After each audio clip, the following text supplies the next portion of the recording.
Let's talk about fracking and its effect on the environment. Fuel me once here, driving instructor of the world. Fracking, the word comes from fracturing, is when high pressure liquid, usually water, containing particulates like sand or aluminum oxide, combined with citric or other acids, salt, potassium, ethylene glycol, or guar gum, is injected into underground rock and shale to release trapped oil and gas, letting it flow through a pipeline to a wellhead. Wellhead would be a really good insult if you kind of want something safe to say. I also like the term fracking. People just love to say it. On the positive side, it's extended the ability to be energy independent for a lot of countries, especially the US and Canada. It's also pushed out our oil and natural gas reserves for hundreds of years. It's reduced energy prices, and it generates electricity at half the emissions that coal does. Both critics and advocates argue that fracking for oil and gas allows us more time to develop alternatives to oil and gas with those lower CO2 emissions from the oil and gas. You get it.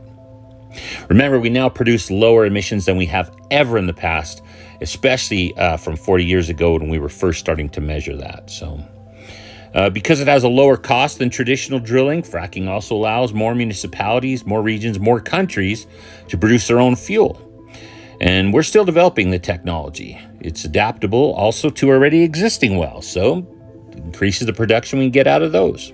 Since most of fracking happens underground, there's little effect to the visible environment. And also because it mostly occurs horizontally, we're not disrupting the lower bedrock. Around the world, it's got mixed reactions. The UK, Australia, Germany, France, and Spain have all banned it. Brazil and Argentina have a mixed bag where some municipalities are saying go ahead and some are banning it. As recently as last week, the UK said, hey, all alternatives for fuel are back on the table because we're not buying oil from Russia, including fracking.